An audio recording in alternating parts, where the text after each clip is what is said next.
Hey everybody, Mature Simmer here.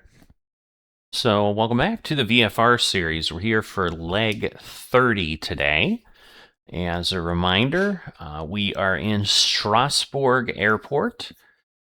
So we will be heading on a lengthy journey. We got some information on that last leg. Always encourage folks, if you're newer, you don't need to know what the other legs were to follow along or join up. Everybody is welcome at any time. I try to kind of avoid any kind of series that requires prior knowledge, especially as my series tend to be pretty lengthy, and it can get a little bit overwhelming to be like, well, it's episode 80 and it's too late now. You can always join up at any point and just enjoy what's going on and follow us going forward. Welcome to everybody who's watching at this point. As always, we are just going to start getting ourselves set because, that's what we need to do. So we will get our propeller up. Everything is set there, and we will get the starter on. And also get all our instruments running, nav and strobe lights. All right, we are at 13, so we'll get ourselves up here. Again, the ITT will go up, which shouldn't go beyond the yellow. And then once we get to 50, we will get ourselves slowed down, get the pitot heat going, get the radio master running. All right, now we're beyond 50, so we'll get to high idle. Get this auto for the fuel selector. Get bleed set to auto. Air conditioning on, airflow on. EFIS on. Get ourselves set. I'm going to put us at 35. Let's do 3,500 to start, because this is going to be a bit of a interesting jaunt here. Get my trim set. Now that we have the engines running, get my flaps down. Go into the flight plan. Oops, we're going to import menu. Whoops. Oh. Wrong menu. Import from a file. So those are our locations. We have got 17 waypoints today. So definitely going to be moving along. Let's get this adjusted up to our typical about 800 meters. All right, we're at 500 feet already. So, but again, we've got some room around, nothing too crazy. We'll get AP on. Okay, at this point we can turn the starter off, get withdrawn things on our battery. Again, ignition can go to auto. All of our lights are off, so we are good there. Just want to call in to let them know we're going to be taking off so that we get tracking. It did work last time with SayIntentions to track the VFR flight, so I got some credit there. That was awesome. Strasbourg ground, November 1 9 1 Mike Alpha. Strasbourg ground, November 1 9 1 Mike Alpha. Requesting VFR at 3,500 feet. So we should get that November 1 Mike Alpha, VFR taken care of. Climb altitude 3500 feet. All right, so we're set. First waypoint 55 0.2 nautical miles. So let's take a look at where we are going. So this is our plan. We're here in Strasbourg. We're going to fly east for quite a bit, come back west, travel around. But as you can see, we're in some pretty mountainous terrain. If you're unfamiliar with aircraft charts, these are basically the lowest safe points to fly at in the situation we're in this entire grid. So, for example, this one here, 14,200 feet would keep me safe from anything in there. Now, that doesn't mean I have to fly that high, but we're going to definitely need to pay attention because we're going to be doing a good amount of mountain terrain here. And you can see even that first square we go into, we're at 5,500 feet. So that will be a potential problem.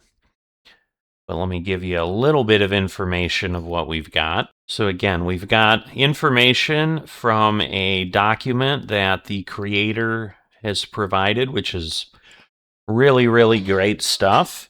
You can see on the Fly Studio overlay at the top of the screen that we're in theory 151 miles away, but as always in this series, we don't fly a straight line.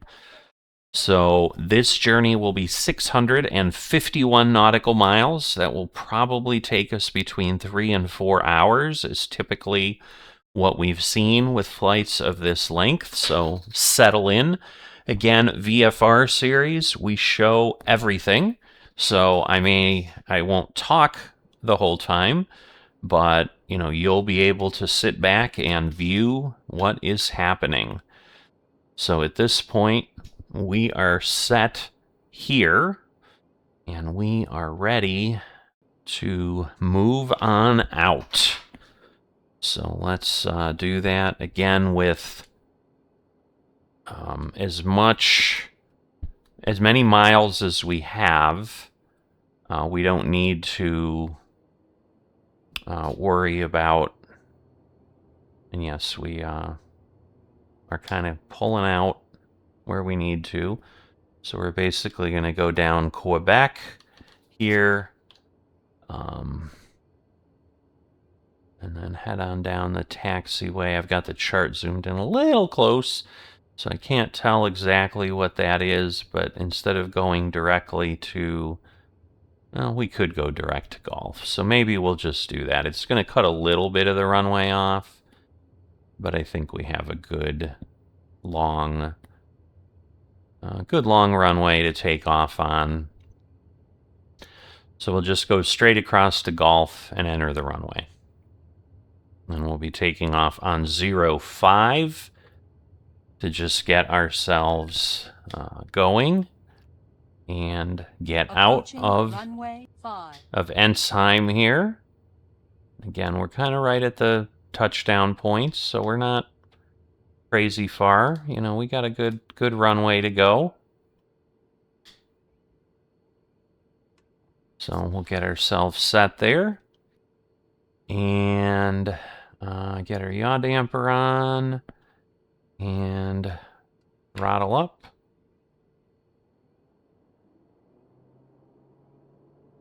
Just because we're a little short, and then we'll release the brakes when we've got some power here. So we'll get ourselves going and get airborne. But yeah, an interesting journey. Definitely places I have always wanted to see in the world. Still on my bucket list. We'll talk about some of those as we get there. Come on. Ooh, boy. The rudder wasn't helping, but yeah. Anyway. We are up. We'll get our wheels up. Get our flaps up. Now that we have some good speed, we'll turn our autopilot on.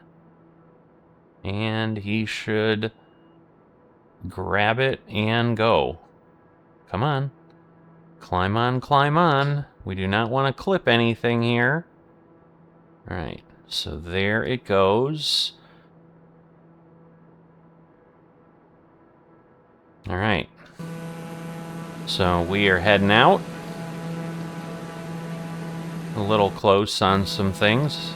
I was like, is that another airport? But no, it's just some runways and stuff. All right, so we're gonna get ourselves set here, and then we are gonna put ourselves on terrain so that we can see. Again, we're getting out of the red, we're getting into the yellow, so now we're in good shape, but we're obviously heading towards some hills. So I'm gonna watch as we put us on 850 mode. Just don't want to exceed the red line there, but we do want to get close. And that will get us to about 220 knots and give us a pretty good clip as we go through here.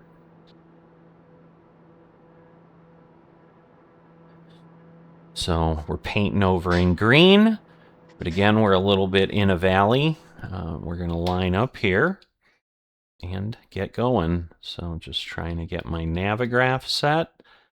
So that may give me some additional information.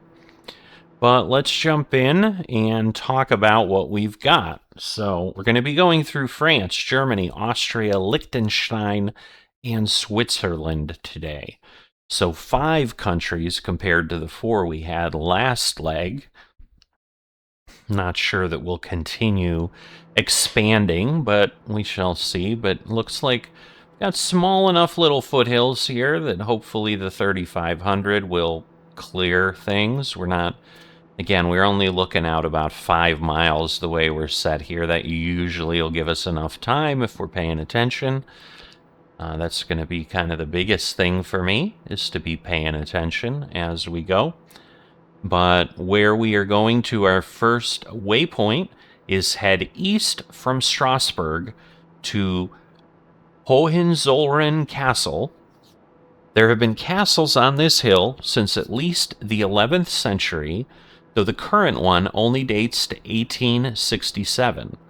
It was the traditional home of the kings of Prussia, and today it is a museum which includes the former Prussian crown. So that is our first waypoint in about 45 nautical miles. So we're going to go ahead. We're going to see if we can get Sarah ready to go. It may be too close, but we're going to give it a try. Hey, Sarah, could you go ahead and load on up VFR TBM Around the World Leg 30?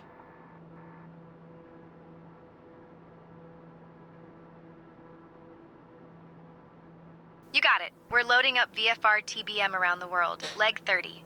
Our first stop is Hohenzollern Castle, which is about 80 kilometers ahead. Get ready for some castle magic and a bit of royal history. Let's make this leg unforgettable. All right. So, really cool feature of SayIntentions. I can't say it enough. I will say it on every leg. Because, yeah, I think it's one of the unsung heroes of SayIntentions. There is no other ATC tool out there that does what this does, paid or otherwise. I mean, yes, SayIntentions is a paid platform. I understand it's not inexpensive, but it, for something like this, adds so much to things. You'll see how it goes as we go along.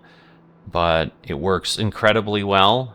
It's been fixed the last 2 or 3 legs. We've been able to enjoy it in all its glory. But even when it was struggling a bit, and we had to manually prompt the tour guide every time. Again, I use Sarah because she's one of the few professional ones. There's some that are funny and whatever, and I'm not opposed to funny, but I'd like to learn about the things that we're going through, and she tends to do, I think, a really bang up job of that. All right, so we're at 3,500, but you can see we're hitting some yellow.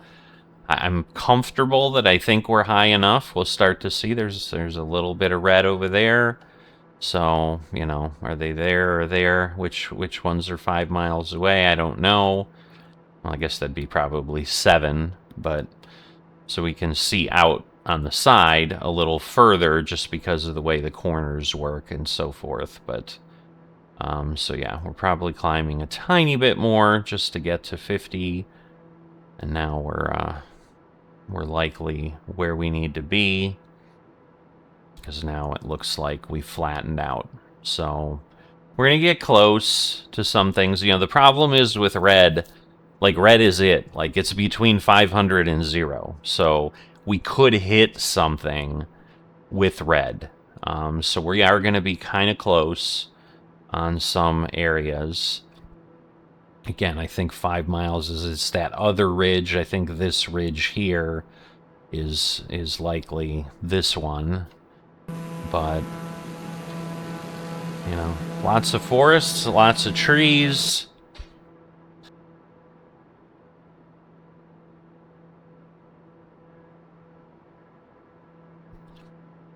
But happy to get going. Little tight on time, as always, and again, with these long legs, sometimes it gets tricky, but I've started this off early morning in real time, and that should give me those 3 or 4 hours to eventually get this done throughout the day. But yeah, we're getting near the Alps. We're doing all kinds of things. It's going to be pretty sweet, I think. I love mountains. You know, we'll see what things look like. You know, I don't necessarily change the date. I do change, let's just see. So yeah, a little close, little close. There you go, less than 500. But now we'll be dropping off. And again, it looks like we've got a pretty open space after that. And again, we could have gotten up somewhere in this space to above 5,500 is, you know, where we'd be. We're in that appropriate square. But the next few we've got 4,600, 4,100, 3,700. We're going to skimp the corner of 5,000. But then we jump into the really big ones. But again, I think we'd have to get probably closer to the center ridge, so, but it wouldn't be unheard of that we're going to need to climb up to 6,000, 7,000, 8,000 feet. So we're prepared for that. We're going to be working through that, making sure everything is good. All right, just checking. I think I've finally settled in on starting the engine properly. I used to have a point where, in essence, I blew the engine every time and had to, you know, replace the engine.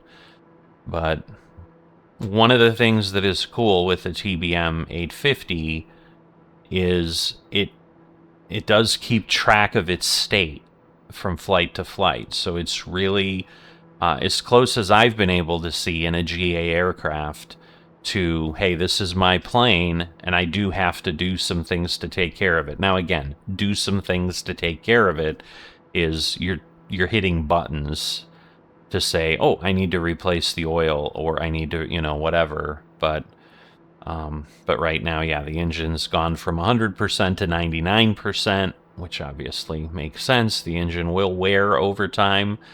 We'll see. I mean, my goal was, as we go through these 234 legs, yes, you heard me right, there are 234 legs to this tour to complete the circuit of the world. So there's plenty of enjoyment coming up for us.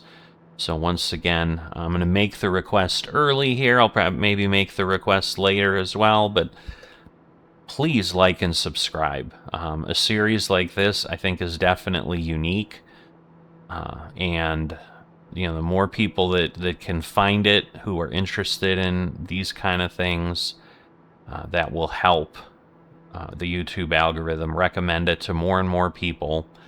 And again, the more folks we get, the more comments we get, the more interaction we get, and we can all share our love of touring around the world and just getting to see places that, you know, maybe we'll never get to see in real life, but we have the opportunity here to do so. And I do understand the earth is full of farm fields, trees, hills, rivers, You know, someone might be like, well, it's the same everywhere, and it kind of is. But obviously, if that was the case and there wasn't something, we wouldn't travel to those places and do things. And yes, while we don't get to experience the culture and the ambiance here just flying over the world, you still at least get to see it. And for me, what I've found is I've definitely already, in the 29 legs we've completed, come across places I never knew about that are intriguing to me, but once again, you know, we don't live forever, and it's probably unlikely that I'll get there, but hey, now at least I've somewhat seen them. I know where they are in relation to other things in the world that I was familiar with. You know, and it helps orient yourself on this wonderful planet. So, we're getting close. We'll probably just stick with things here. I'll go quiet after the first waypoint because we've got our longest leg of the entire flight path, entire tour today coming up between waypoints 1 and 2. So I'm definitely not going to fill that space, but it's about twice as long as what we're flying here.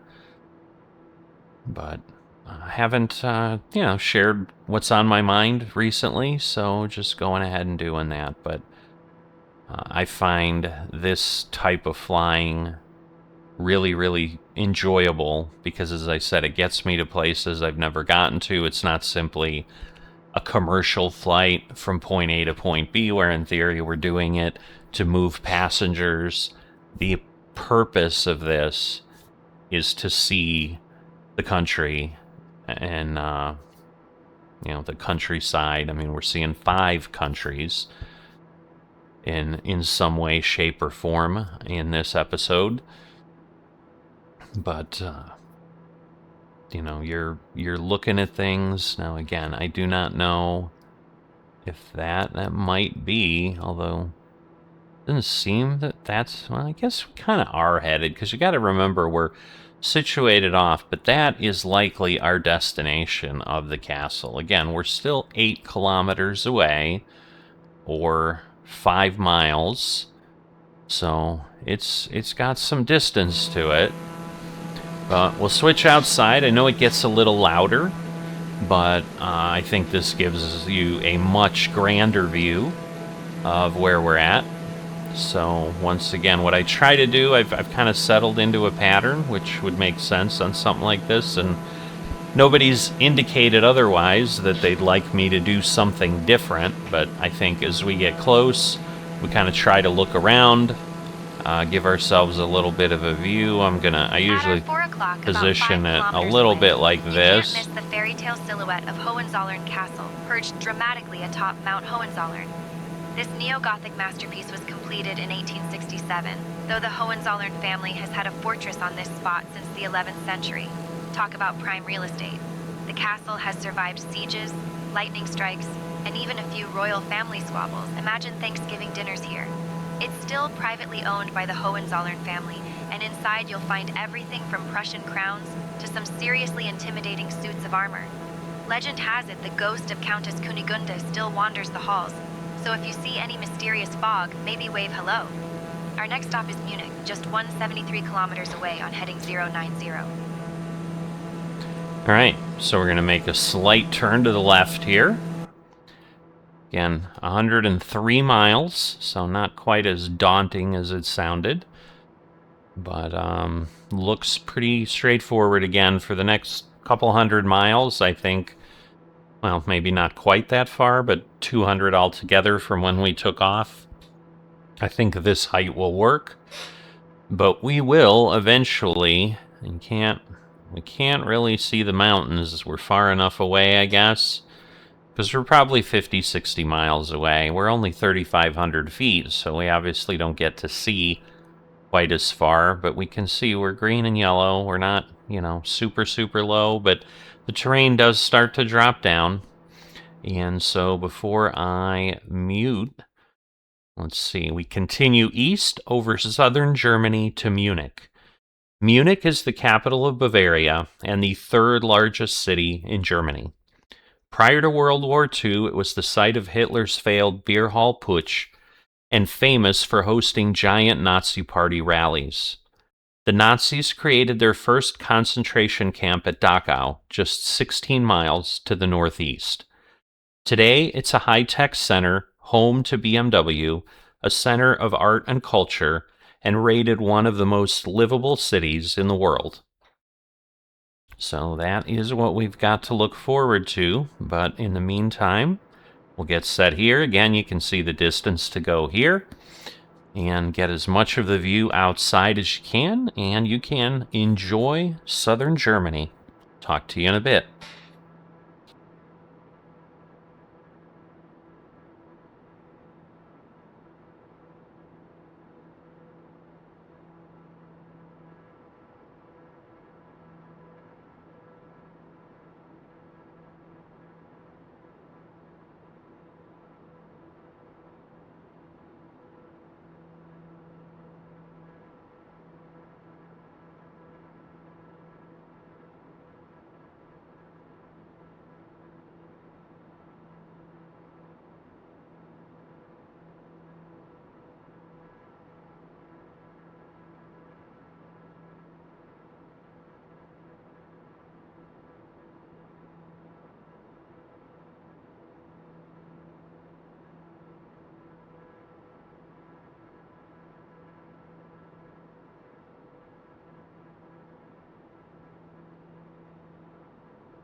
Alright, had a little bit of an interesting happening, like we had a stutter and then it looked like our GPS was off, so yeah, luckily everything appears back in line. But let's see, we should be hearing about Munich. There we go. Just 4 kilometers away is the city of Munich. Known for its stunning blend of old and new, Munich is the capital of Bavaria and home to the world-famous Oktoberfest, where you can find more pretzels and lederhosen than you ever thought possible. The city was officially founded in 1158, and its skyline is dominated by the twin towers of the Frauenkirche, which have survived everything from wars to questionable architectural trends. Aviation fans might appreciate that Munich is also home to the Deutsches Museum, which has an entire hall dedicated to historic aircraft. So if you ever wanted to see a Junkers F-13 up close, that's the place. And here's something. Munich's beer gardens are so iconic.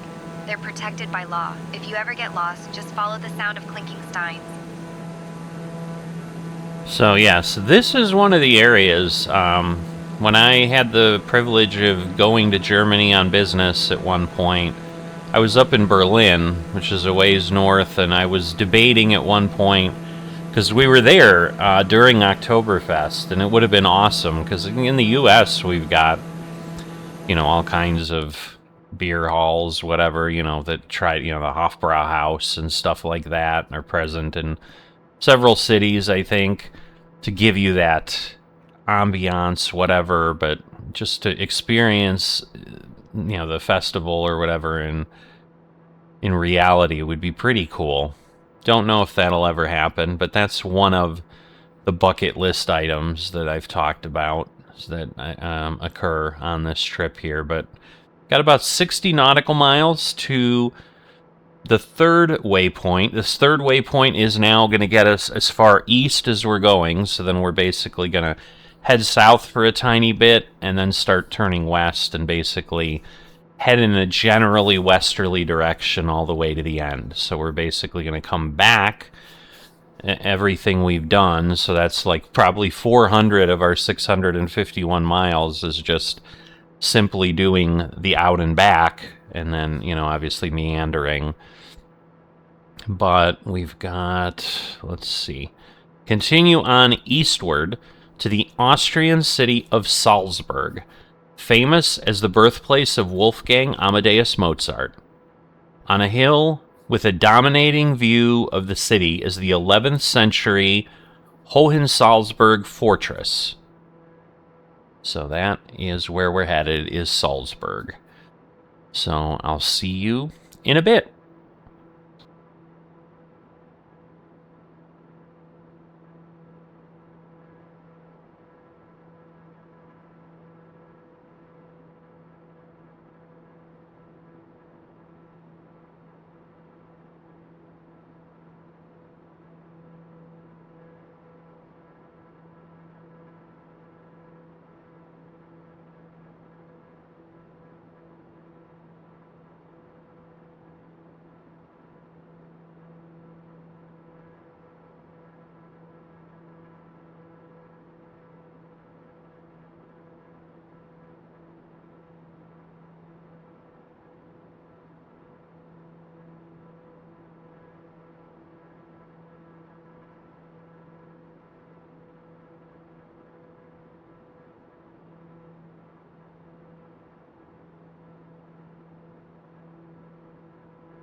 Alright, so I'm back a little bit early. I'm thinking we're gonna need to... I'm gonna go up to 6,500, and we'll see if that works. But we are close to some mountains and lots of red. So, and we will be turning south. We will be going to the right and turning south. So I think we're going to end up, like, going down a valley, but then we're not going to really be in valleys for a bit. So, yeah, we'll have to see. But we may be needing to climb a lot. So we shall see what that all turns into. But we're getting close here to Salzburg. Again, if I remember... This is also where the Sound of Music, the Von Trapp family and all that was set. I think there's an airport there. So I'm guessing that's the Salzburg airport. But, yeah. So when they say the hills are alive with the Sound of Music, now you kind of understand. But yeah, just east of the city, it looks like they've got some nice little foothills. And I say east of the city, but, you know, we're 4 miles away from... the location, and again, we've got, I think they talked about, let me see, what did they say? At our 4 o'clock, about 5 kilometers away, is Salzburg Castle. This city is practically a living postcard, with its Baroque towers and the mighty Hohenzollern Fortress looming over everything. Salzburg is famously the birthplace of Wolfgang Amadeus Mozart. So if you suddenly feel the urge to compose a symphony, blame the altitude. The Old Town is a UNESCO World Heritage Site, and you can spot the Salzach River winding through the city, dividing the historic center from the newer parts. And here's something, the hills really are alive here, as this is where much of the Sound of Music was filmed. If you look closely, you might even spot a few nuns running for the hills. Or maybe that's just tourists in costume. Alright, so now we're just going a little over 10 miles. So turn south now into the foothills of the Alps, and you'll find the small town of Berchtesgaden. On top of a hill to the south lies the Eagle's Nest, Hitler's vacation retreat, now a restaurant and tourist attraction. Alright, we are going to start climbing.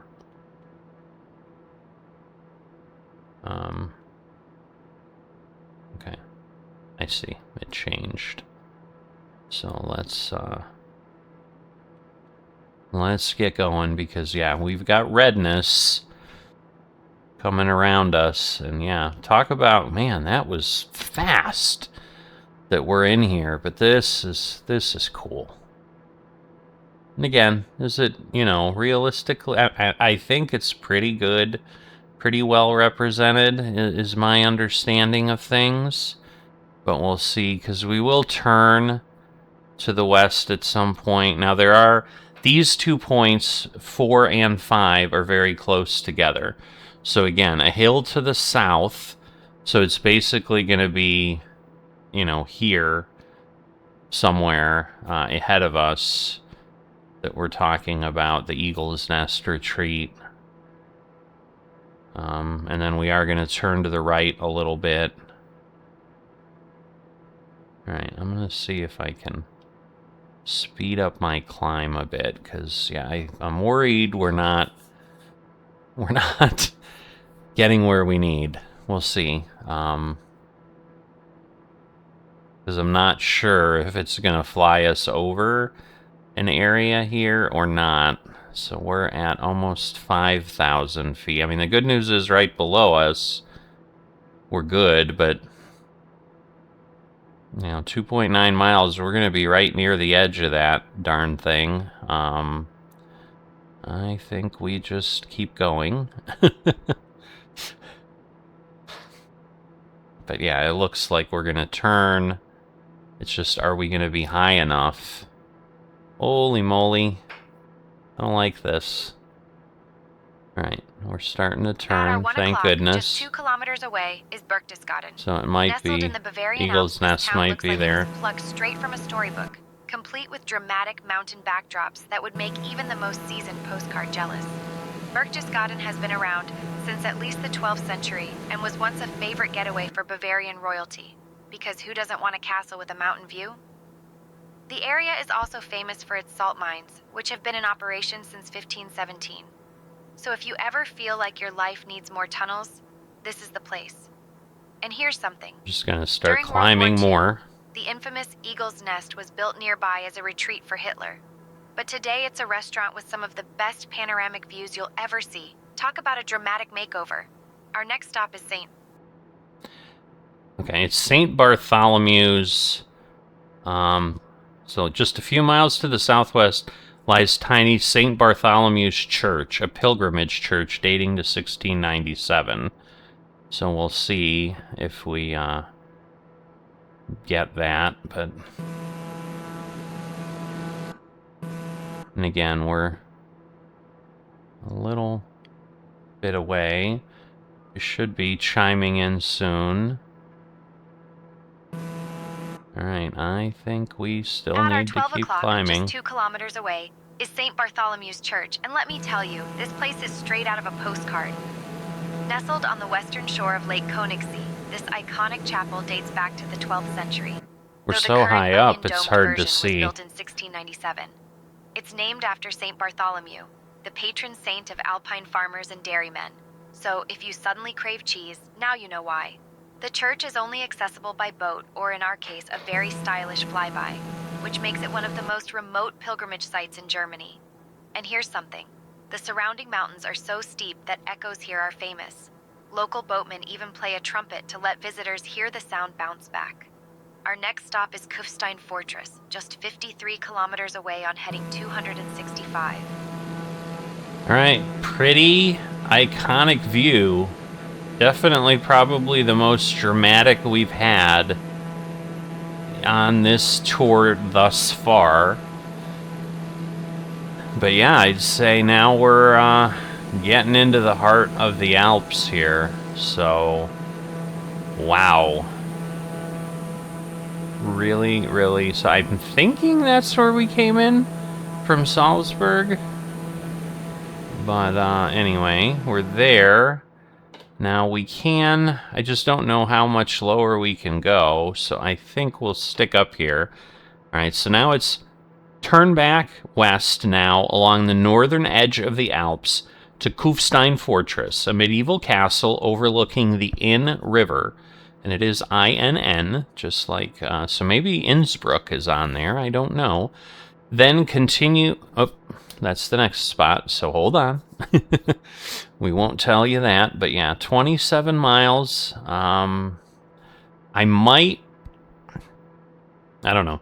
I'll move back and forth. I'll give you the view out the window, because obviously it's spectacular. But we'll look through this. But every once in a while, you know, I'm going to have to check and make sure we don't have any surprises lurking ahead. So just be prepared for the camera to move a little bit here and there.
Alright, so we are getting close. I just don't know that we can see this fortress from up here. But it might be that. At our 10 o'clock, about 5 kilometers Or that. away, you'll spot Kufstein Fortress perched dramatically above the town of Kufstein. This medieval stronghold dates back to at least the 13th century and has seen more sieges and power struggles than a season of reality TV. The fortress was so strategically important that it changed hands between Bavaria and Tyrol multiple times. Imagine having to update your address every time a new ruler moved in. Inside, there's an enormous organ called the Hero's Organ. It's the largest outdoor organ in the world, and they play it daily in memory of war victims. If you listen closely, you might just catch a few notes drifting up to us. Here's something.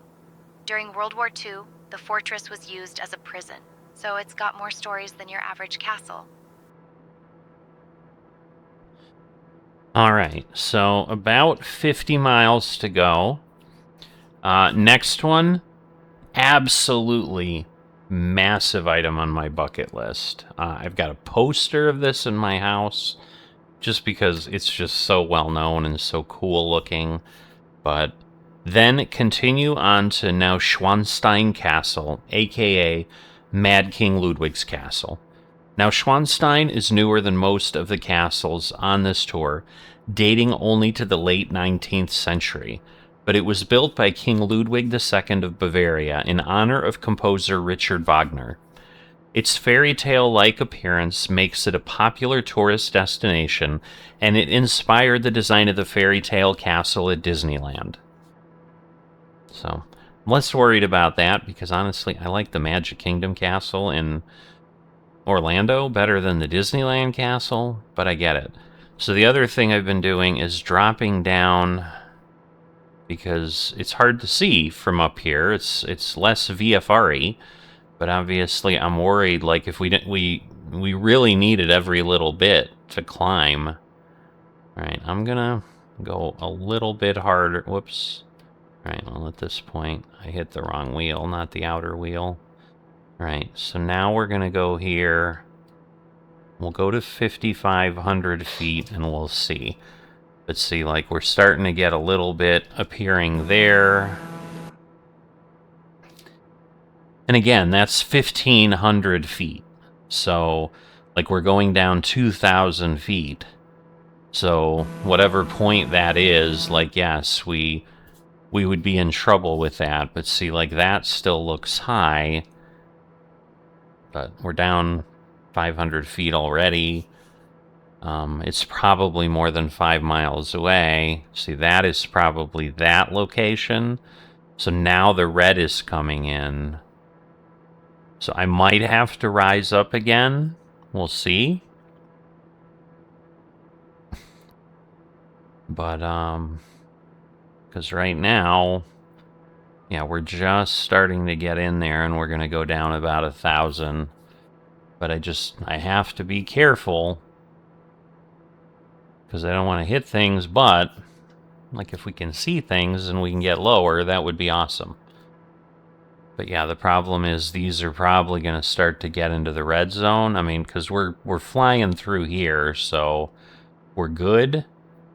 But we'll see if maybe I've gone too far.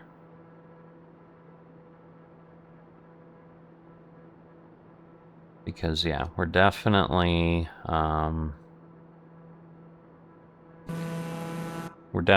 getting down here. And yes, I think we're too low for those peaks. Now, again, we're only going down about 200 more feet.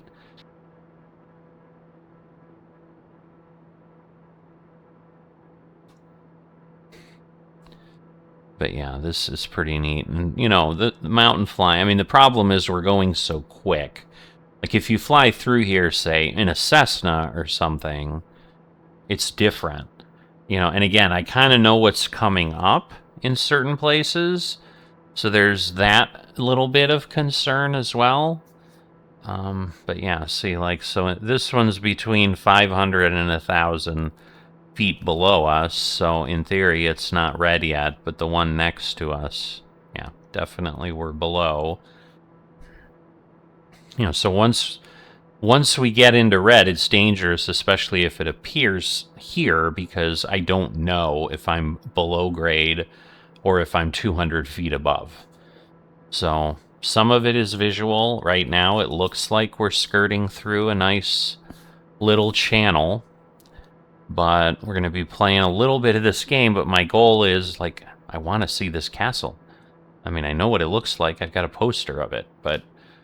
And once again, when we talk about just knowing where it is, you know, so that's the thing, like Munich and this, and like this could be a trip. It's in, you know, close proximity. Get to Salzburg, get to Munich, get to Neuschwanstein. So it just helps, you know, because I knew it was in Germany. I had no idea. I assumed it was down here in Bavaria, in the southern, you know, or in the Alps. I mean, I knew it was a mountain castle. And I know it's near the top, so in theory, like, you know, but it might be down a slope somewhere, and, you know, I don't know. So we'll see what we can see, and, you know, I'll move around. Right now. It looks like we got a pretty good...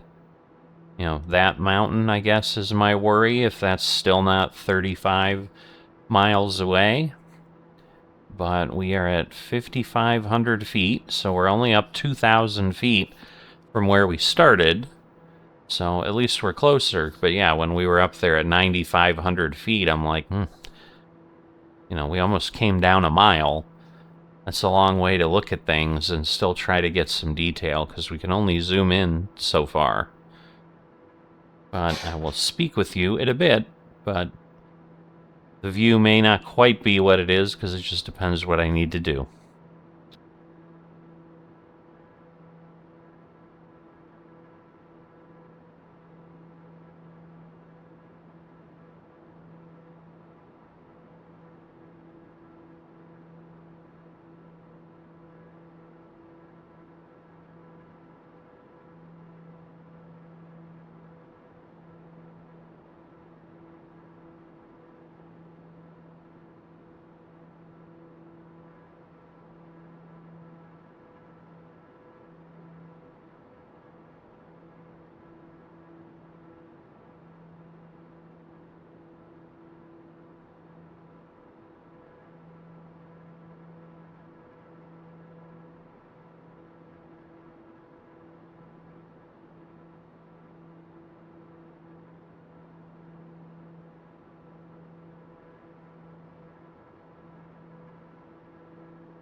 November 1, Mike Alpha, your task 4453 is your squawk code.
Alright, coming back a bit early because at this point I'm almost thinking it might be past that ridge, but it may not be.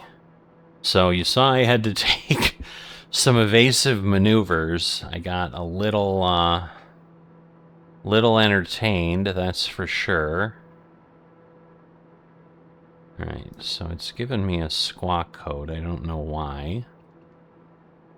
But we'll enter it, because that's what they want.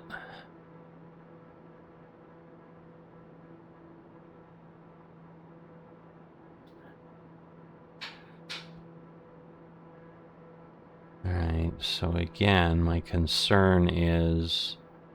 Let's go to 6,500. It is challenging, especially when you're flipping out, to kind of get where you want it to be, so we'll see. I mean, is it really? No. I think that's more than 7 miles. So we might have to, like, turn our view and look behind us or something to see it, I'm not sure. But, I think we'll be okay. I mean, this one worries me a little bit, but not a ton. I mean, if nothing else, I'll go around it. But yeah, I think it's showing up as yellow. So, certainly not red.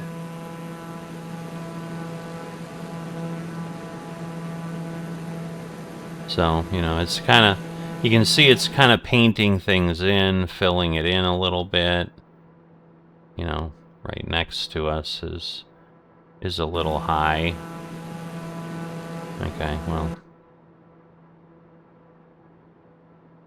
Alright, so we're really close.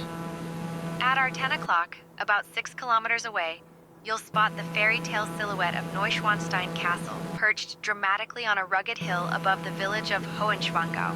Commissioned by King Ludwig II of Bavaria in 1869, this castle was meant to be a personal retreat and a homage to Richard Wagner, Ludwig's favorite composer. Oh, it's just the house, Talk though. about being a superfan. Its whimsical turrets and towers inspired none other than Walt Disney himself when designing Sleeping Beauty's castle. Despite its medieval appearance, Neuschwanstein was actually built with some pretty modern conveniences for its time, including running water and even a telephone, because even kings need to gossip. Here's something. Ludwig only lived in the castle for 172 days before his mysterious death, so he barely got to enjoy his royal man cave. All right. So we have that. And now, continue on west to the Abbey of St. Gall. The Abbey has existed in some form since at least 719 AD and is home to one of the world's foremost medieval libraries. Alright, so we'll stay up here. And right now, I don't think... Yeah, we may, like, once we're through this spot, because it does drop down from, right now the square we're in is 13,800. So again, we've got some big peaks here, but then we're down to 11,000 something. I think it's 11,004 and 11,001. Now then we do dive south to some 16,200 and 17,400, and then land in a 16,000 square, so, you know, but again, I think we'll be skirting some mountains there and so forth, so, think we'll be good, but we'll see how things are. I think I'll just stick here at 6,500 feet, because obviously 5,500 was a little bit too low, but we've got 50 miles, a couple... Yeah, I think for the most part, we've got shorter legs after this one. This is the last one, and if you've lost track, we're heading to waypoint 8 of 17.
So definitely trying to skirt the ground a little bit, but you know, I know some of the things we're headed toward, because obviously I had to build the tour, but you know, we'll see, because there may be some crazy climbing, but it won't happen for a bit, so that's why I was like, well, let's leave it alone and you know, give it a shot.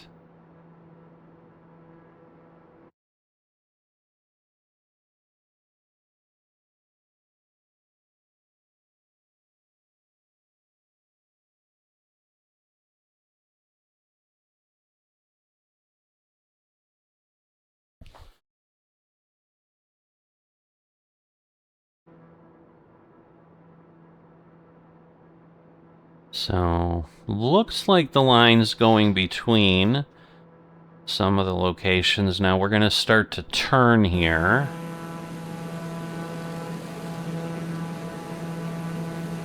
So, not sure the Abbey is probably that.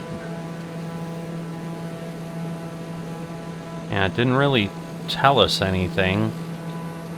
Can you tell us about the Abbey of St. Gall?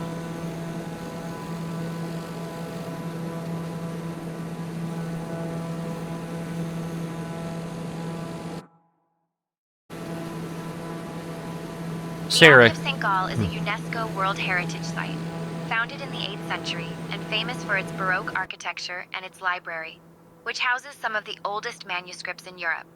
The Abbey was a major center of learning during the Middle Ages, attracting scholars from all over the continent.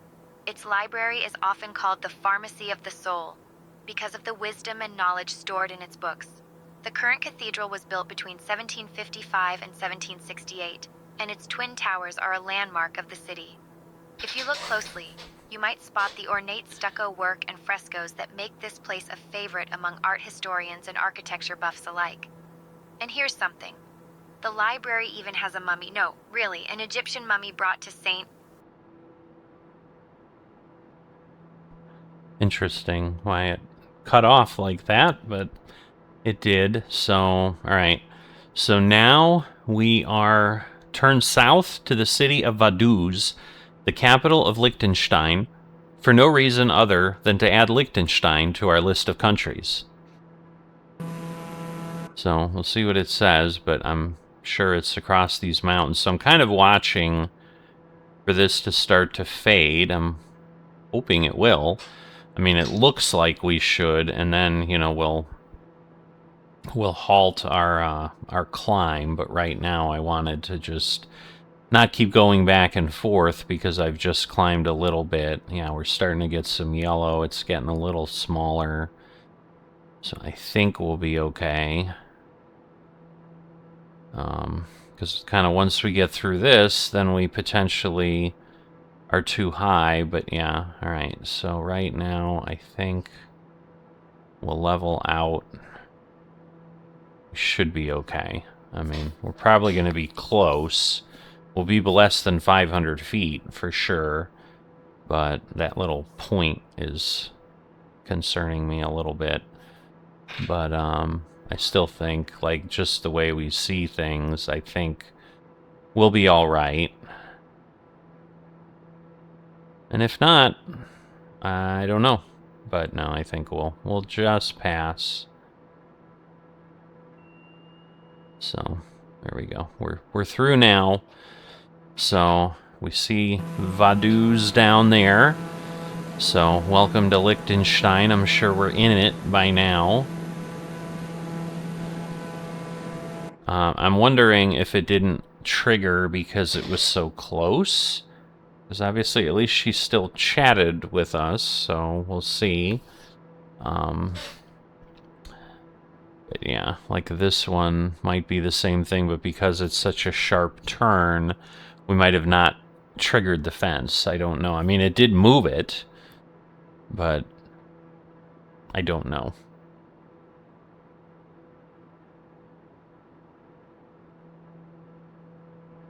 But then we're at Liechtenstein. And then we're going to head west again, but you can see we're going to have to... What do we got? Ay, ay, ay. All right, yeah, we better start climbing, because we know what's going to happen, and then we're going to be in trouble. But we're clearly headed that way, and At our 2 o'clock, about 5 kilometers away, is Vaduz. This tiny capital of Liechtenstein might be small, but it packs a punch with its castle perched dramatically above the city. Vaduz Castle dates back to the 12th century and is still the official residence of the Prince of Liechtenstein. Talk about a royal commute. The city itself is known for its quirky mix of modern art installations and medieval charm. Here's something. Liechtenstein is one of the only countries in the world that can be rented for private events. Imagine throwing a birthday party for 37,000 people. Our next stop is Einsiedeln Abbey, just 49 kilometers away on heading 260. Alright, so there we go. Head back west across the edge of the Swiss Alps to Einsiedeln Abbey, another monastery with a 1,000-year history. The church is alleged to have been miraculously consecrated, so the legend runs, in 948 by Christ himself, assisted by the 4 evangelists, St. Peter and St. Gregory the Great. The event was investigated and confirmed by Pope Leo VIII. Alright, so we might be able to stop the ascent. Okay, yeah, we'll go to 7,800 because we're now basically yellow where we're going. But there's our last look at Liechtenstein and Vaduz. I don't know that I even knew that was... I don't think I've ever heard that name. So, even though in school we had to learn the capitals of this, that, and whatever, in the U.S. we had to memorize the U.S. capitals. I don't know that I could name them all now, but I'm still usually pretty good. But yes, while we had to learn a good amount of the European capitals for tests, like, there wasn't this whole, hey, memorize thing, so... Alright, so, looks like we're gonna... It's actually turning us a bit, because we probably overshot the view, but...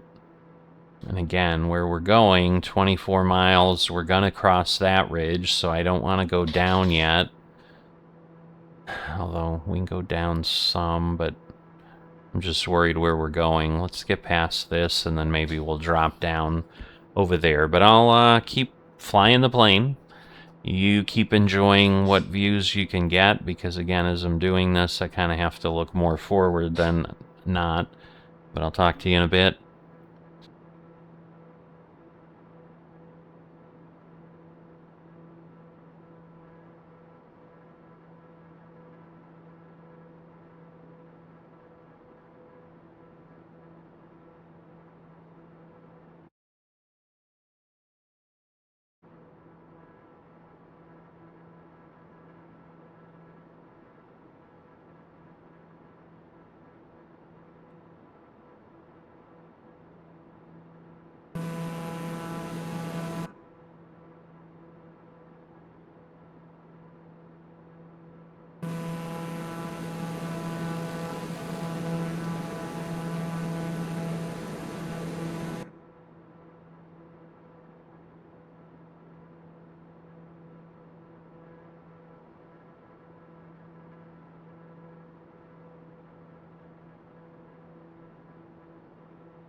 At our 10 o'clock, about 4 kilometers away, you'll spot Einsiedeln Abbey, a true architectural gem nestled in the Swiss countryside. Founded in the 10th century, this Benedictine monastery has been a major pilgrimage site for over 1,000 years, thanks to its famous Black Madonna statue.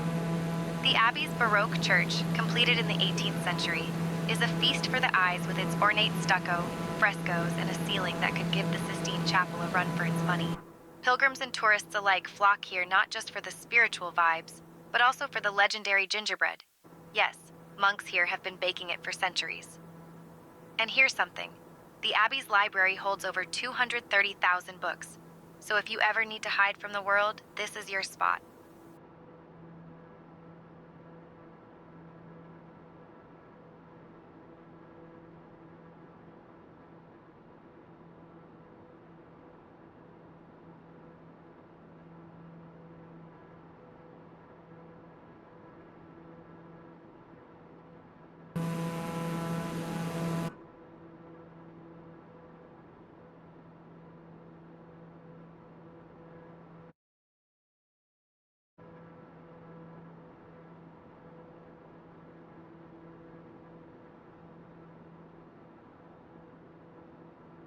Whoops, I apologize. So I just realized when I went to mute that you didn't hear a thing I said. So I said yes. Now we are going to turn northward to the Grossmunster and the Swiss National Museum in Zurich, a global center for banking and finance. Numbered Swiss bank account, anyone? So, and the other part, oh, I apologize for that little blink. I went too far down, I guess. But I'm not going to go down because we're literally almost turning right around and then heading back right behind us. So, and I know we're going to the highest waypoints on the tour. So I think we're going to need as much height as we can get here. So I'm going to dial some stuff in just to see, but I don't know that we need to get that high, but we might. So it just depends really what the flyover is. So a few more miles here, and then we'll be over Zurich.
At our 8 o'clock, about 5 kilometers away, you'll spot the twin towers of Grossmunster rising above Zurich. Legend has it that Charlemagne himself discovered the graves of Zurich's patron saints here and ordered the original church built on this spot in the 9th century. The current Romanesque structure dates back to the 12th century and has seen everything from medieval monks to Reformation rebels. Ulrich Zwingli, the Swiss reformer, actually preached here and helped spark the Protestant Reformation in Switzerland. If you look closely, you might notice the stained glass windows by artist Augusto Giacometti, which add a modern twist to this ancient landmark. And here's something.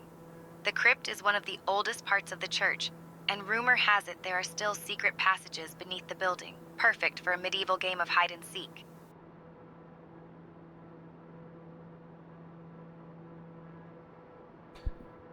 All right. Well, I guess we're still turning more. I'm like, we're not really headed toward anything but yeah, okay. We're turning a little more than I expected. Okay, that's better. And again, we're gonna have to head, and then we'll turn right to line up. But again, it was too sharp of a turn.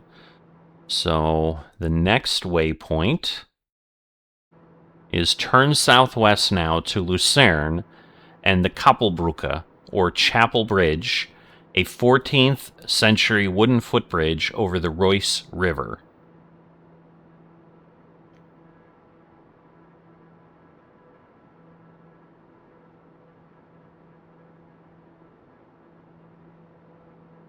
But we have 17 miles for that. And then the next spot is farther away, so we should hopefully have enough chance to climb. If not, maybe we'll have to do a circling maneuver or something, but we shall see. But I'll be quiet now. I can certainly let you enjoy the view for a bit, and I'll be back as we near Lucerne.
At our 12 o'clock, about 5 kilometers away, you'll spot the Kapellbrücke, or Chapel Bridge, stretching gracefully across the Reuss River in Lucerne. Built in 1333, this covered wooden bridge is the oldest surviving truss bridge in Europe and probably the only bridge that could double as an art gallery. Inside, you'll find a series of 17th century paintings depicting scenes from Lucerne's history. The octagonal water tower next to it has served as everything from a prison to a treasury. Talk about multitasking. The bridge had a dramatic moment in 1993. Yeah, I'm guessing. When a fire nearly destroyed it, but it was lovingly restored. So now it's back to charming tourists and locals alike. And here's something. Legend has it that the tower was once home to a pet crocodile, though I suspect that was just Lucerne's way of keeping the rent down. Our next stop is the Sphinx Observatory, just 58 kilometers away on heading 200. All right, so I think it was that diagonal little bridge. Again, I think, given that we're pointed and it's not towering over us, I think we're going to cross this fine. Yeah, it's starting to recede from red, so... But we're going to keep climbing, and the reason is our next waypoint, which is waypoint 13. You heard what it is, the Sphinx Observatory. Continue on to the Sphinx Observatory, which, at 11,716 feet... Just get a view here as we go over, and then we'll continue, but I'm thinking this will be pretty cool here. But, it's kind of neat how it fills in some of the detail a little bit and, really starts to define things. Right. Is one of the highest in the world. So, yeah, I think that's all I left. It's the highest in the world. But, and then it may or may not be it at that point. But because it's that high, and in essence we're flying over it, I'm assuming we need to get over it. So I'm going to go to 12,800, which will just put us barely, not even 900 feet above it. And we'll see if that works. If not, we'll at least be there, but I want to make sure, again, we've got 26 miles.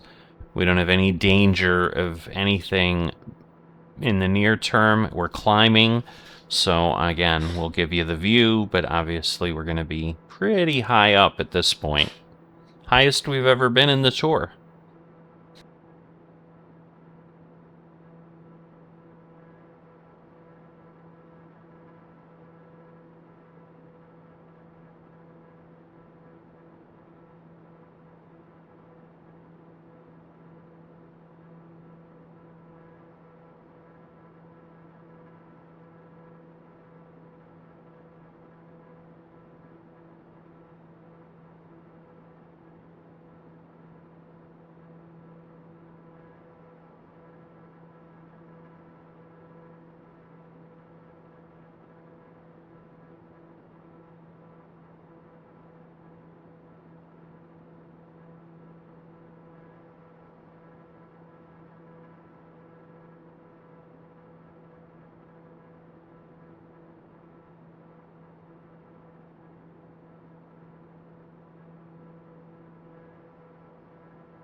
Well, I'd say it's some pretty dramatic sights here.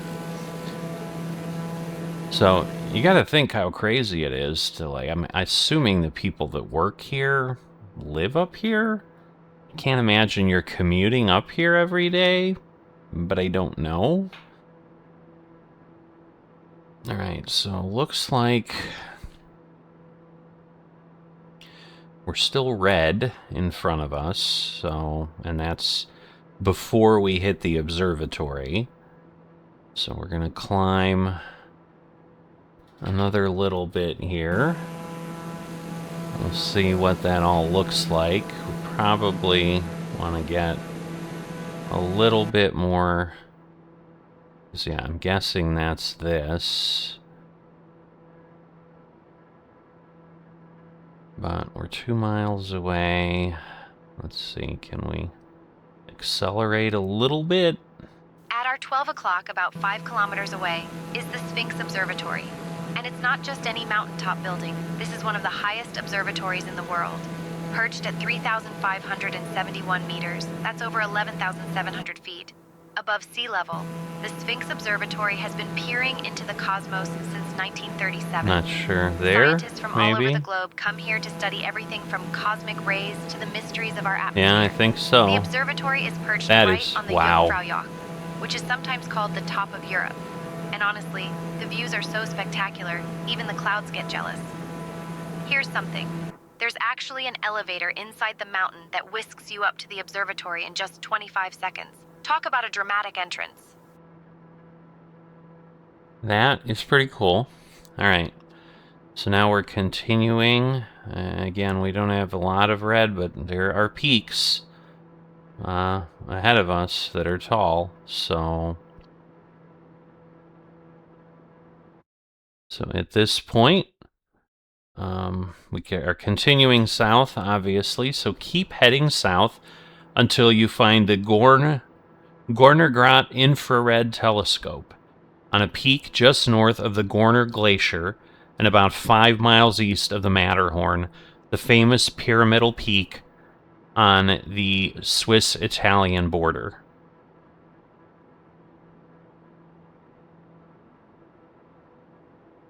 All right. So 30 miles. We've got a ways to go to get there. I don't know if it, I mean, well, maybe it's that, but it says, you know, it's 5 miles to the east. So, yeah, we're going there. East would be, no, that would be west, right? Hold on. 5 miles to the east. So, yeah, it would be kind of that way, because we're headed south. Basically going southwest a little bit here. But I think we're okay for a bit. Everything will drop down for a tiny bit. So we'll go ahead, set our view, and again, I'll be checking as we go, because we do not want this flight to be destroyed with a crash. We don't want any flight to be destroyed that way, but just enjoy the mountains again. This is, I'm enjoying it. Hope you are as well. One more plea, if you haven't liked or subscribed, great time to do it.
Hotel Tango Alpha, holding short Alpha 1.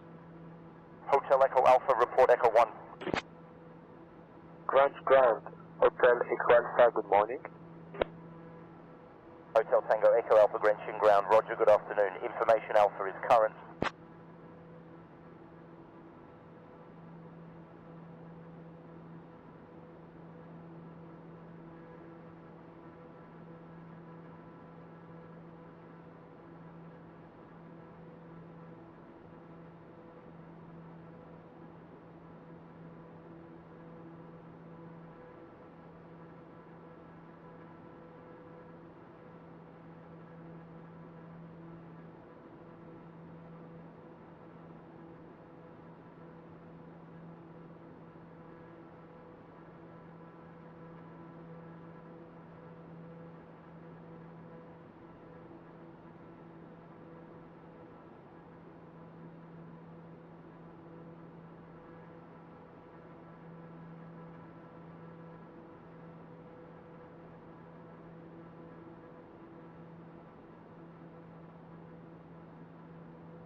Alright, so we're getting here. It looks like we should be high enough.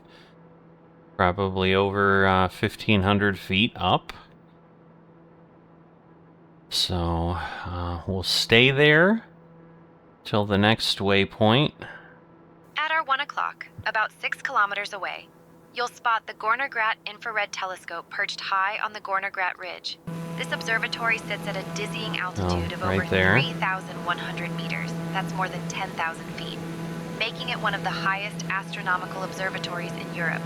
Built in 1979, it's been peering into the universe in infrared, helping scientists study everything from star formation to distant galaxies. Basically, it's like the ultimate cosmic peeping Tom. The location is so perfect for stargazing because the air is thin and dry, which means less interference from pesky clouds or city lights. And here's something. The observatory is right next to the famous Gornergrat Railway, which is the highest open-air railway in Europe, so even the trains here are overachievers.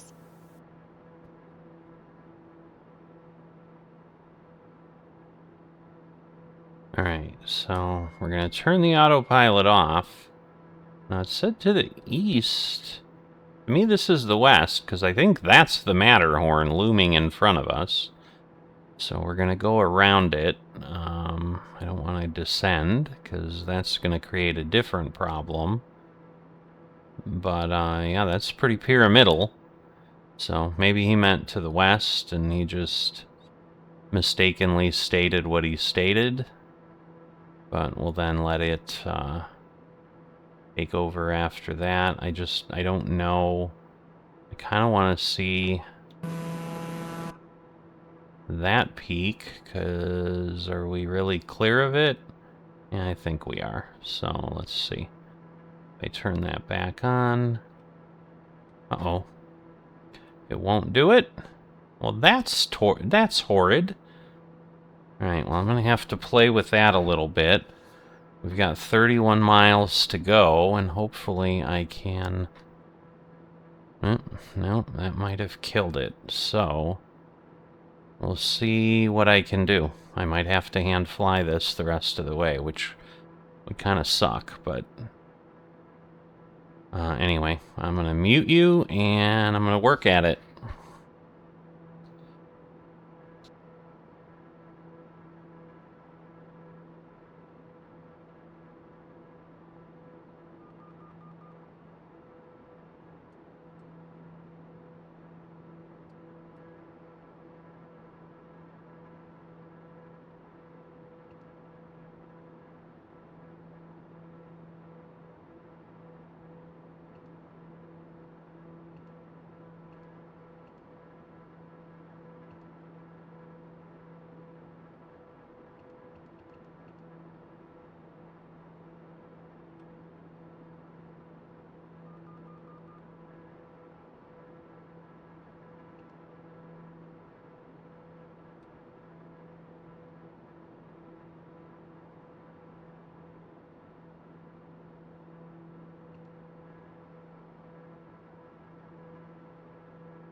Alright, so can't seem to get it running again, which sucks, but I guess lesson learned. But yeah, there was no way we were going to cross that thing. So I'm like, this is not good. Yeah, we're getting a cabin pressure warning because we're above 14,000 feet. But obviously we need to do what we need to do. Alright, so after this, we've got the launch screen of every flight and flight simulator.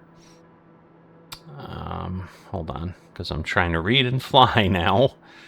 Has been telling you to fly to Chamonix to visit Mont Blanc. Well, that's where we're going next. Mont Blanc at 15,774 feet is the highest mountain in Western Europe, and arguably the highest in all of Europe, depending on whether you consider Mount Elbrus to be in Europe or Asia. Mont Blanc is the first of the 7 summits, the highest mountain on each continent, that we will visit on this journey. So that gets us there. Yeah, I just wish I could... Now, can I... The question is, can I VNav this? Like, yeah, I don't know why it's turning so much. Because, yeah, I tried to see if I could do heading, but it still won't engage.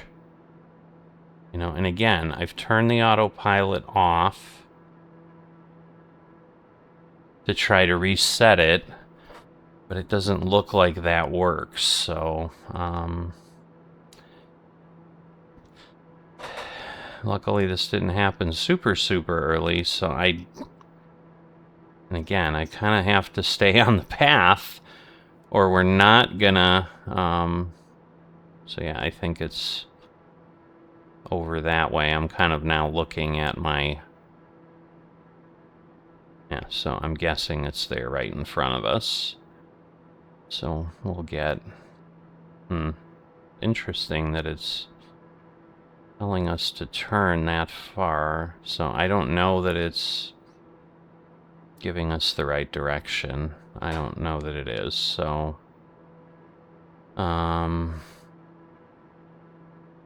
the line is clearly there. So we'll head back where we were. Again, as long as I'm high enough, we'll be fine. Got about half the fuel. Yeah, I just wish because what I've done before is I've kind of taken control, it then disengages. I just was trying to avoid doing that, and then I did something else, and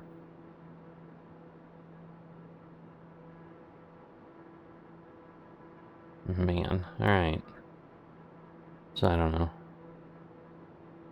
And again, I think it's just getting us close to there, but yeah, we need to get near the waypoint here, so we will do that.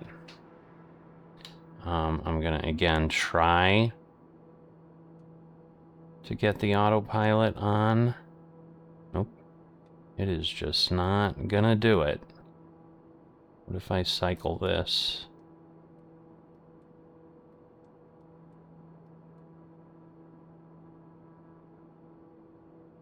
Heading? Nope.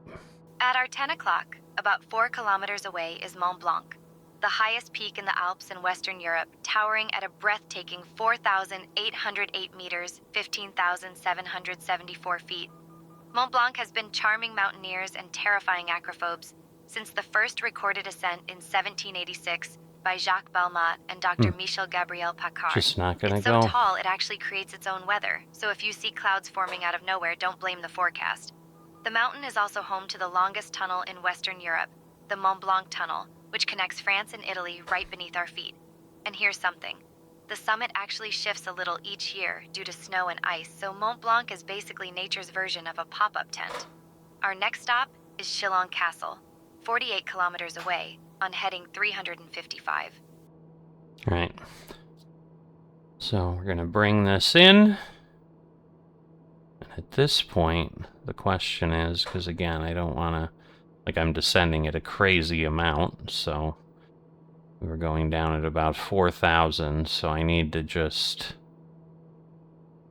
again, stay on target for where we're headed, but not, all right, I'm just worried I backed off too much. We don't want to lose a ton of airspeed and all that. So, as you heard, so the next thing, turn north, and on the east shore of Lake Geneva, you'll find Chillon Castle, amongst the most visited medieval castles in Switzerland and Europe. Right. So, again, nothing's popping out as, you know, okay, we're getting a little bit of a green dot there, so that's, I'm sure, that hill right there. But I feel we're going to have to cross that or get really close to that point to get ahead of us there to get on target again. Man, I wish the altitude would at least work, but I think without being an autopilot, I don't know that it will. Okay, vertical speed. Yeah, it won't. It's just diving, so. Well, and part of it is, I guess. I don't know. We'll just deal with it. So definitely a little different, because usually, yeah, I just were able to enjoy it. Obviously, there's less, you know, I can't fly looking out the side window. That's not going to work very well, so we're not going to do that. But I think, you know, as we start to head out of the mountains here, that'll help. I mean, the other problem we've got is all the buffeting winds from the, you know, what the mountain creates. So that's a lot of what the bouncing is.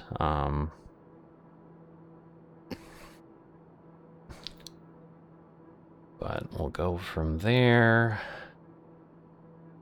But 18, and then, you know, it's not too far after that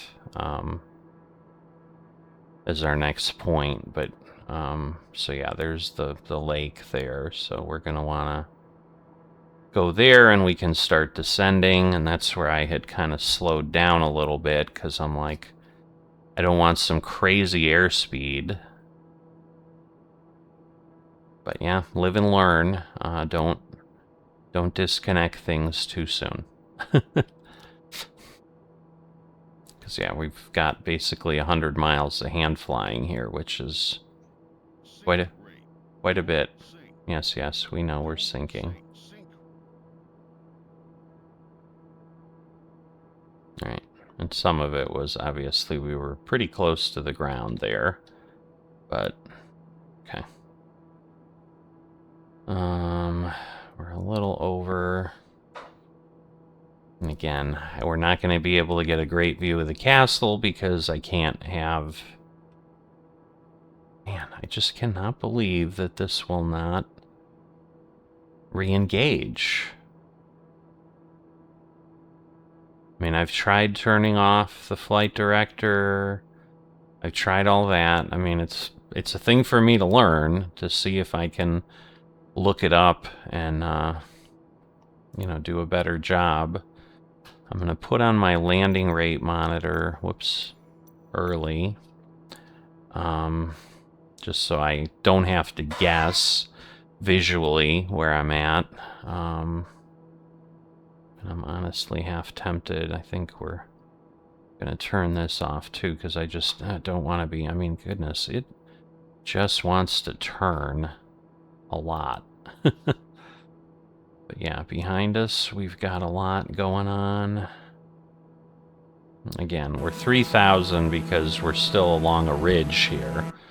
Like, it will drop away. But that's the thing, like, not clearly seeing where we're at.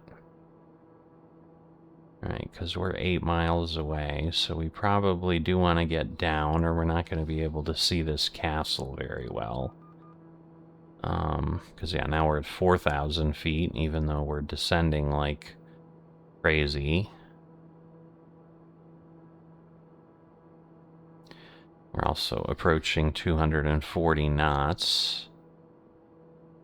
So, we just want to avoid, again, anything nuts here. But at this point, yes, we can descend and get lower.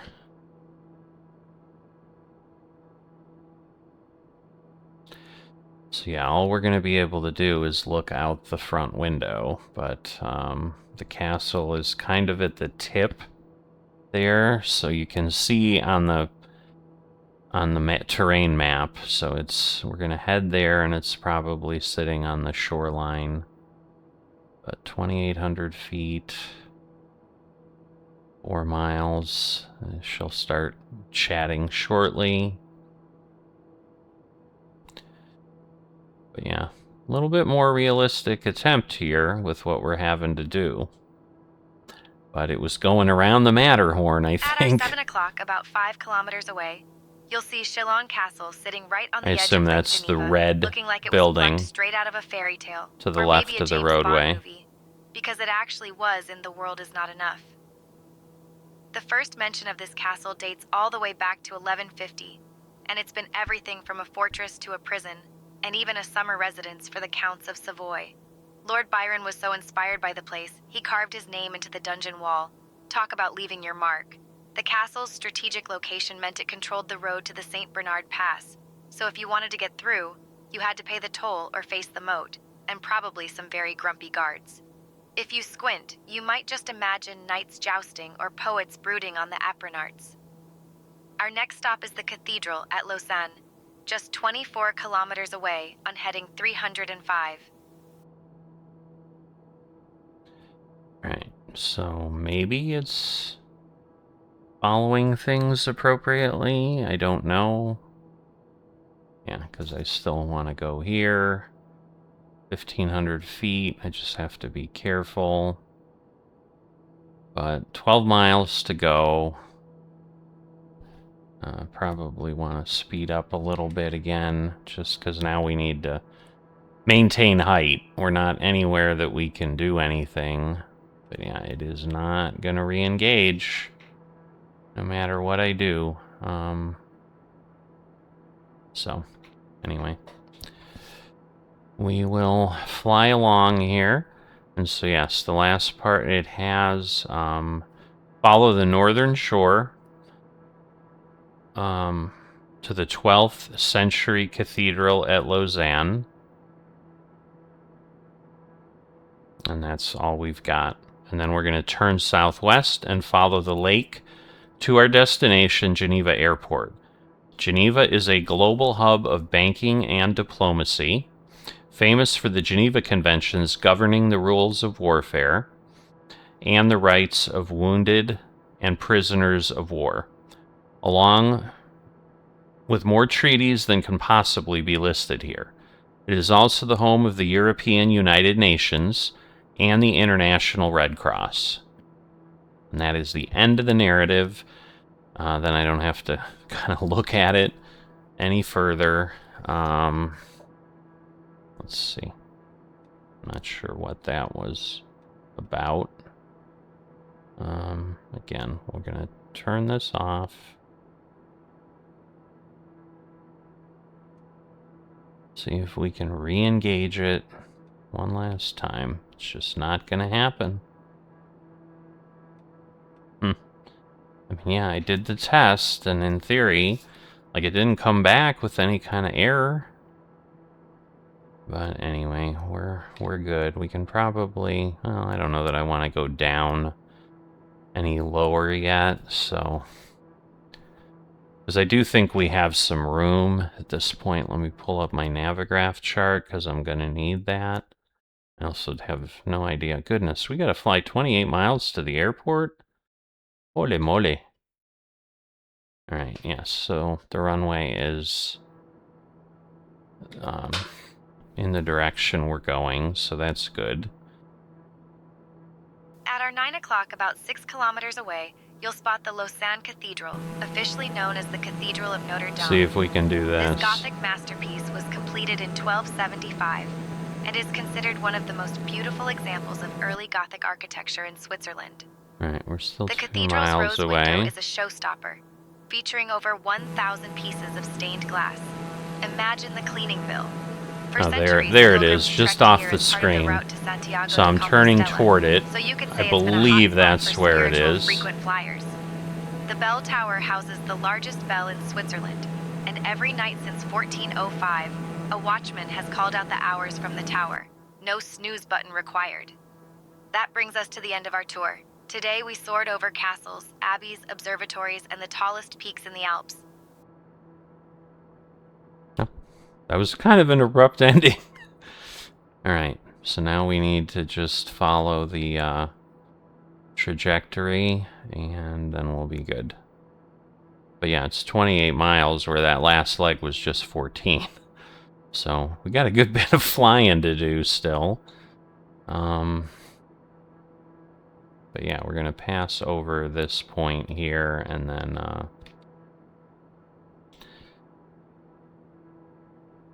should be okay.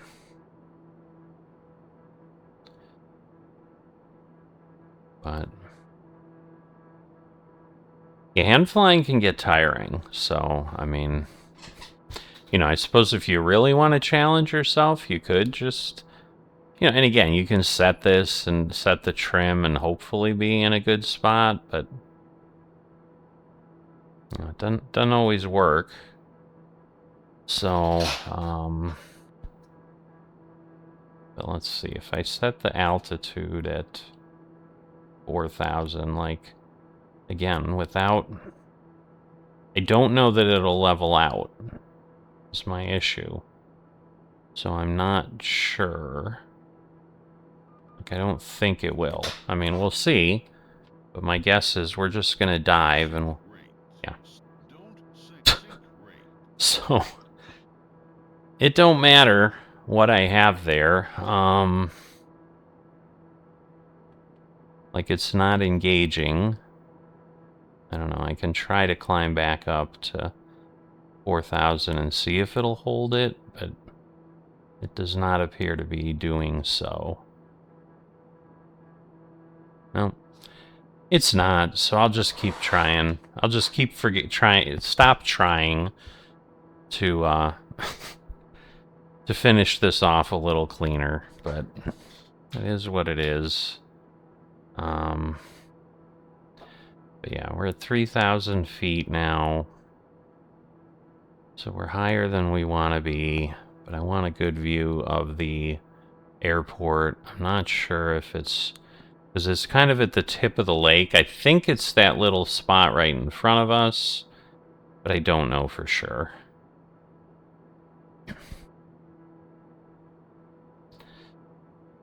So it's just a bit challenging to tell.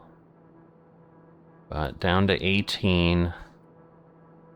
But we're about halfway across Lake Geneva here. And we keep climbing, which we don't want to be doing.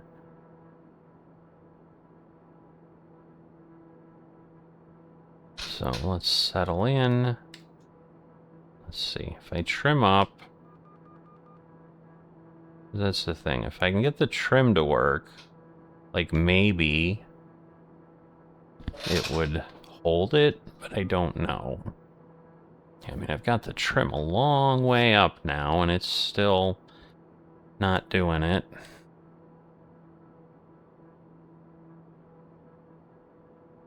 Nope, it's still...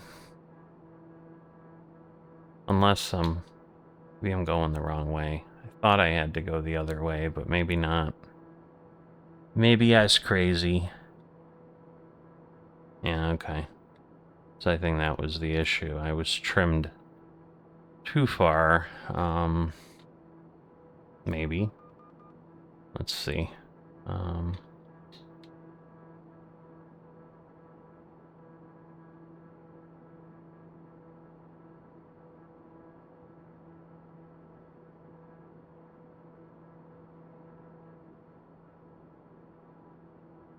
Alright, so we're at 3,000. Now if we go down a bit, just see if we can get that to work. We are, what, 11 miles out? But yeah, I want to descend a little bit if I can.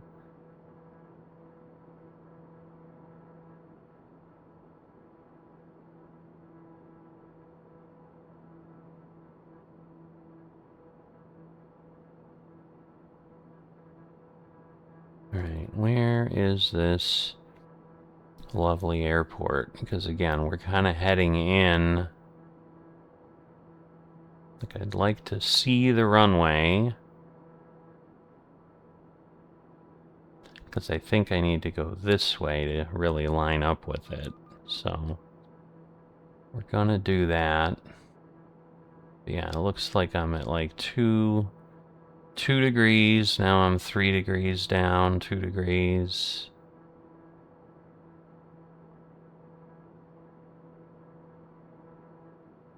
So we'll head out over the lake. I think I see it. I think I see where we need to go. We're going to put our gear down. Because, yep, there it is. Alright. Going to put our gear down, and we are going to start descending because we're 7 miles away. God, that looks so much closer than that. But that's some of the trick, I suppose. Alright. So I'm gonna really drop this. Get ourselves down. Alright, so we are probably now on the glide path, I would say, because beyond that, it's gonna get a little worse. We'll get our flaps down in a moment.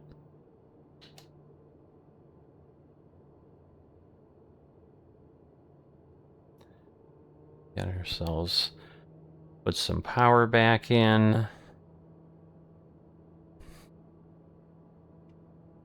Okay, flaps full down now.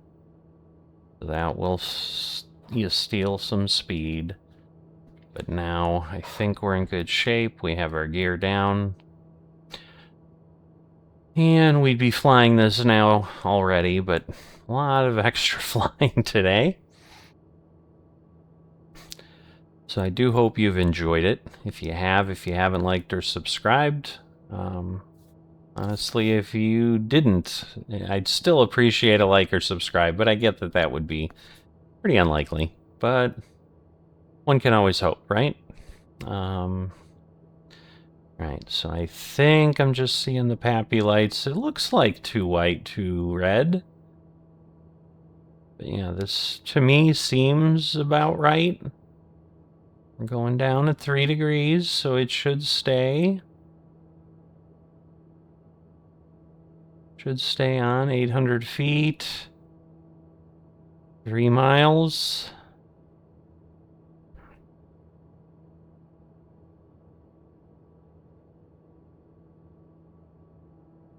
All right. So 107 knots. 500. But yeah, we've got, oh, now we're high. Now we're not, so try to stay on the slope at about 500 feet a minute or so. But line ourselves up. And, you know, welcome to Geneva, right? So probably, again, one of the more well-known, iconic locations, cities in the world. Less than 200 feet. Now we're a little low. All right, we'll pull back. And we'll just try to settle it in here.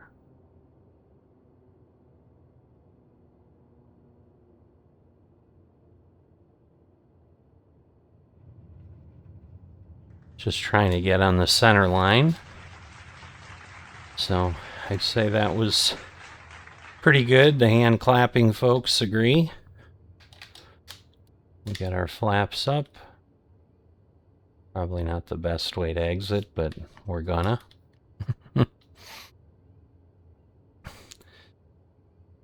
All right, and I think we're good in that location. We'll just head out, park in the parking lot here.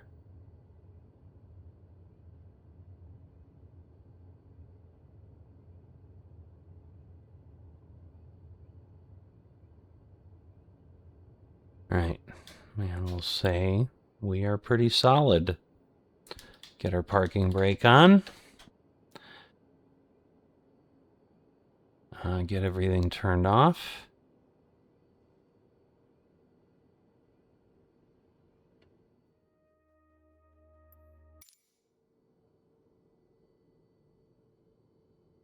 And we are here. Geneva Airport, November 191 Mike Alpha. Taxiing to parking.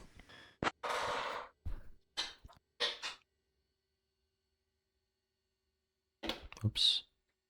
All right, ground 121. We need radios, so let's turn this on. Let's see. 1,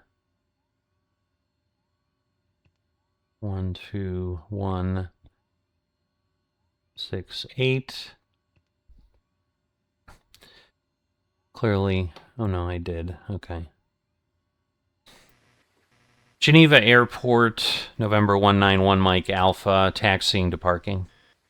November 191 Mike Alpha, Geneva ground, taxi to Terminal 3, stand D5 via Alpha, outer taxiway, link Delta, good day. Alright, well, we are where we're at. Taxi to Terminal 3, stand D5 via Alpha, outer taxiway, link Delta. November 191 Mike Alpha.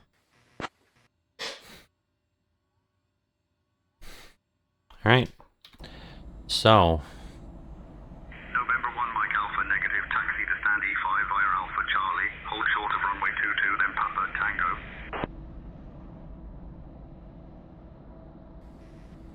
Taxi to stand 5 via Alpha Charlie, hold short of runway 22, then Papa Tango, November 191 Mike Alpha.